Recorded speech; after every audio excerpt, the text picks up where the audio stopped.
Berapa persen sih Pak kesiapan dari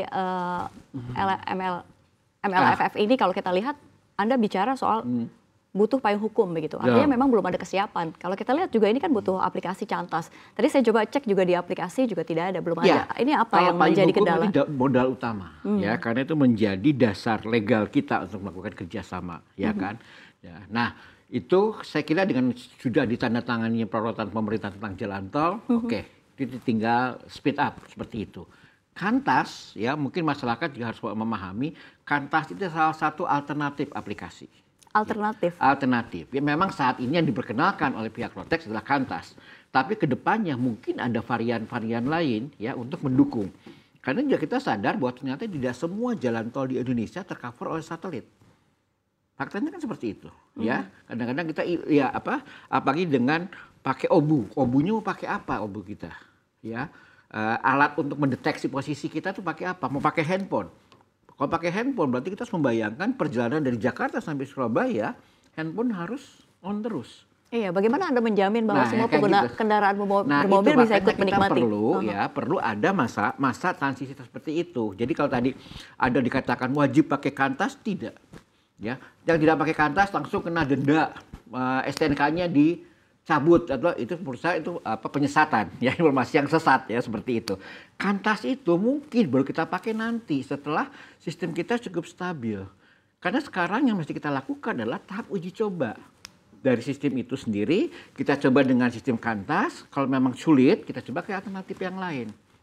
Ya, jadi tahun 2024 ini kita lebih fokus pada uji coba gitu. Ya jadi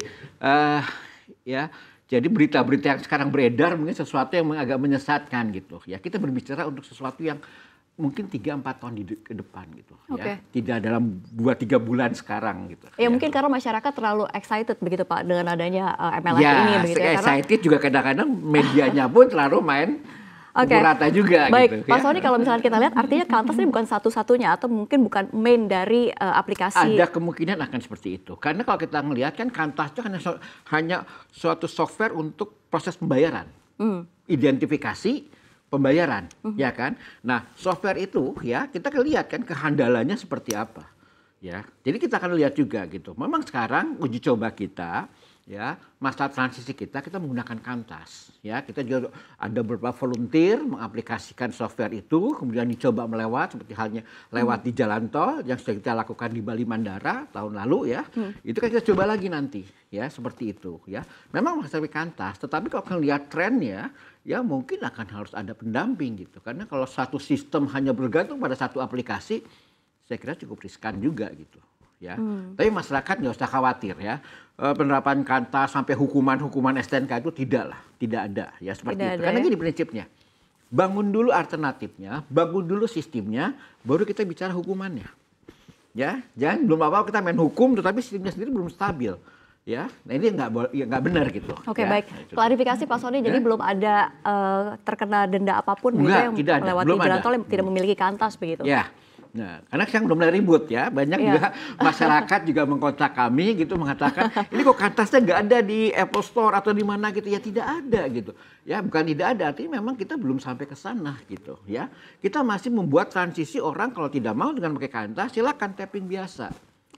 Ya masih dimungkinkan seperti itu, nanti akan ada gate khusus buat yang pengen gaspol gitu ya, pakai sistem itu silakan. Artinya ada device sendiri di dalam mobil ya Pak? Nah, device itu nantinya akan ada device khusus di dalam mobil. Cuma kita masih melihat teknologinya. Apakah device itu mau di-built-in pada HP dengan adanya Kantas tersebut, atau ada device baru seperti halnya Obu yang selama ini kita kenal seperti itu. Nah, itu lagi kita coba jajaki. Ya, mudah-mudahan akhir tahun ini sudah ada kepastian seperti apa teknologi yang akan kita pakai gitu. Ya. Oke, untuk tol-tolnya sendiri sudah bertahap, nanti akan dimulai di akhir 2024 begitu ya Pak? Ya, sekarang kita akan fokus pada uji coba dulu di Bali Mandara, kita coba lagi ya. Kemarin kan kita sudah coba kan, yang saya katakan ada 172 item yang harus diuji cobakan. Kemarin itu hanya 14, dari 14 aja yang sukses cuma 3. Artinya masih panjang ya untuk menuju ke arah situ. Oke. Ya. Baik, Pak Sony kalau kita lihat MLF ini kan di negara tetangga kita sudah pakai ini begitu ya? Kalau di MLF di negara kita, di negara lain itu justru lebih canggihan punya kita kalau kita jadi. Apa mungkin karena terlalu canggih gitu, jadi artinya susah begitu, atau mungkin Tidak juga, kalau mereka itu pakai sistem scan, misalnya di Malaysia, di Singapura, itu pakai scan kayak barcode atau infrared, tinggal dibaca, terak ya. Jadi hanya lokal saja pembacaannya. Tapi kalau kita ini kalau pakai satelit, ya setengah lebih mudah seperti itu. Justru lebih mudah, lebih mudah dan lebih menjamin seperti itu. Cuman environment kita belum siap. Harus disesuaikan dulu untuk seperti bisa menangkap dengan satelit seperti itu ya. Bahkan sebenarnya kalau mau jujur negara-negara tetangga kita nunggu kalau berhasil mengikutin gitu.